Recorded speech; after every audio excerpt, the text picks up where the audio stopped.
Alex, I spent 3 days last week TIG welding that geometric garden gate for the neighbors. It was a masterpiece.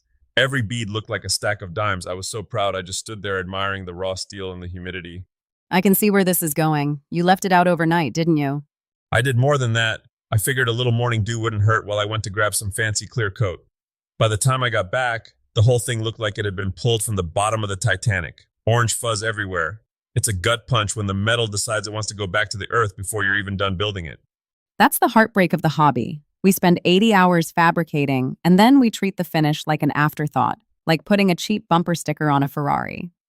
But today, we're actually diving into the skin of the project: patinas, powder coating, and the good old-fashioned spray gun. It really is the thin line between a professional heirloom and a pile of scrap.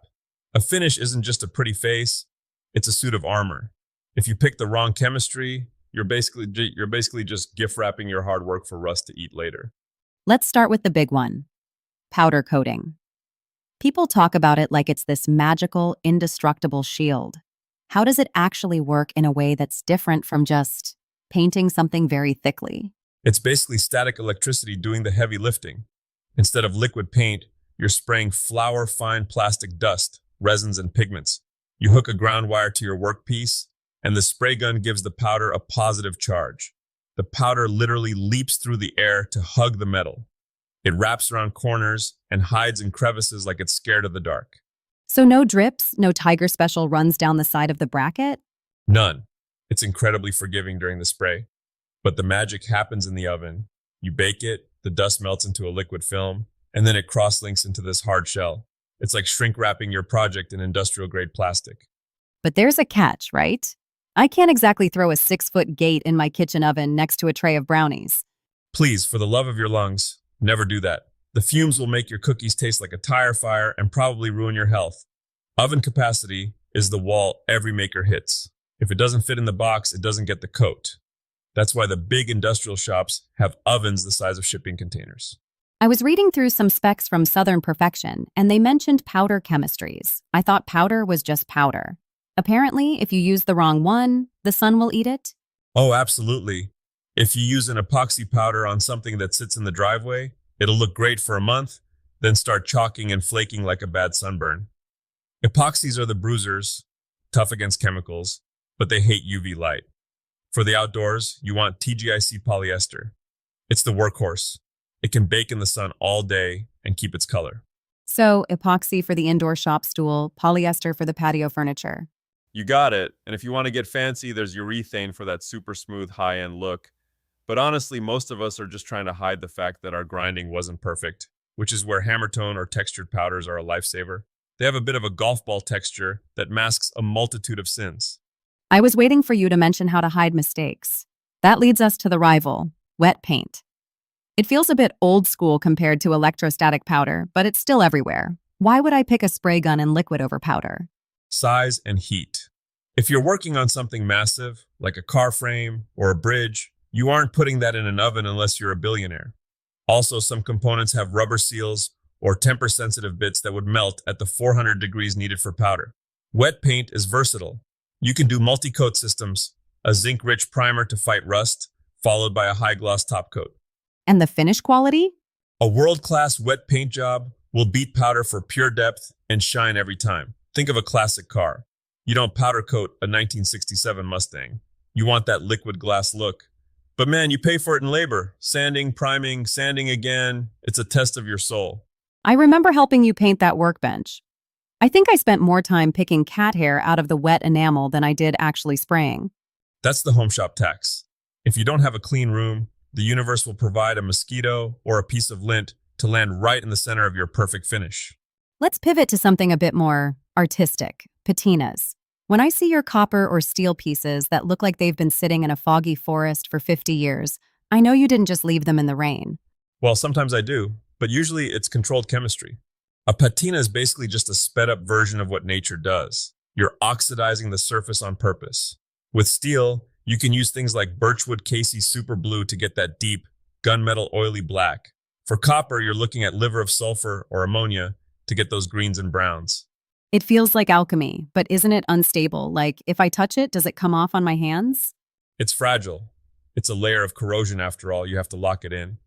Once the color is where you want it, you neutralize the reaction with water or baking soda, dry it, and then hit it with a clear coat or a high-quality paste wax. The wax gives it this soft, touchable glow that paint just can't mimic. It feels alive. That's the maker touch. But let's get into the nitty-gritty, the stuff people skip. Surface prep. Everyone hates it. Everyone wants to get to the coloring part. If I could hammer one thing into the head of every person starting out, your finish is only as good as the 5 minutes you spent cleaning the metal. You can buy a $1,000 gallon of aerospace paint, but if there's a thumbprint of oil from the pizza you ate at lunch on that steel, the paint will peel off in a sheet. So it's not just about getting the dirt off. It's about molecular cleanliness. You need to descale it, get that mill scale off with a grinder or an acid bath. Then you degrease it with acetone or a dedicated wax and grease remover. I've seen guys try to paint over rust stabilizers, and sometimes it works, but usually you're just burying a ticking time bomb. What about silk screening? I saw that in the Pinnacle Precision Guide. That seems like a level of detail most hobbyists don't touch. It's for when your project needs to speak. If you're building a control panel for a machine or a custom guitar pedal, you need labels that won't rub off. You finish the metal, say with a nice matte powder coat, and then you screen print the ink right on top. It's the difference between a project looking like a prototype and looking like something you bought at a high-end boutique. We've talked about the how, but let's talk about the why. You mentioned value add earlier. Does a good finish actually make the metal stronger? Not physically stronger in terms of bending, but it makes it immortal. Metal finishing is about increasing the lifespan. It reduces friction, adds electrical insulation, or, in the case of aerospace stuff, provides heat resistance. But for most of us in the Tiger Den, it's about the perceived value. You show someone a raw weldment, they see a DIY project. You show them that same piece with a perfect textured matte black finish and a brass patina accent, and suddenly they're asking how much you charge for commissions. It's the professionalism tax. Exactly. It hides the scratches, rounds off the sharp edges that would otherwise draw blood, and makes the piece feel finished. It's the period at the end of the sentence.